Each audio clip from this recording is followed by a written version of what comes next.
আগে যা হয়ে গেছে 52-53 বছর, আগামীতে দেশটাতে ভালো চলে, আন্দাবাজ চান্দাবাজ ধান্দাবাজ না থাকে, দর্শন চুরি ডাকাতি ছিনতাই লুটপাট যে না হয়, আমরা ওরকম একটা প্রার্থী পাইছি, তারে ভোট দেওয়া হইব।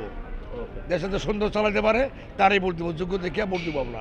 দেশের টাকা পাচার করে ওই দেশে বাড়ি না করতো, পোলাপান লেখাপড়া না করাইতো, ঠিক আছে, ওই দেশে ব্যবসা করে বাংলাদেশে আনতো, এই দেশে টেন ওই দেশে বাড়ি করে। দেশ চাই যারা ভালো করবো তারাই চান্দাবাজ মুক্ত দেওয়ার পরে যদি ওরা চান্দাবাজি করে তাহলে ওই রকমের শেখ হাসিনার মতন ওরাও যাইব। যাত্রী তো এখন কম, যাত্রী বেশি নাই, এখন ব্যবসা বাণিজ্য কম, যাত্রী বেশি থাকলে বেচা কিনা বেশি। তো যাত্রী সব তো রাত্রে মনে করেন তাইকিয়া কেউ বাসায় গেছে, কেউ চলে গেছে, যে বিভিন্ন বিভিন্ন জায়গায় গেছে। রাত্রে তো গাড়ি ঘোড়া খুব কম আসছিল।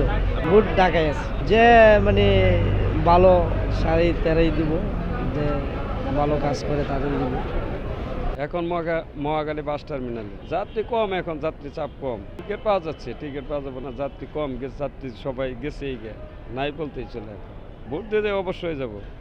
ভোট দিতে আমার সবার তো টাকা পয়সা নাই, যারা আছে তাই যাই ভোট দিতেছে, আমরা যাইতে পারিনি।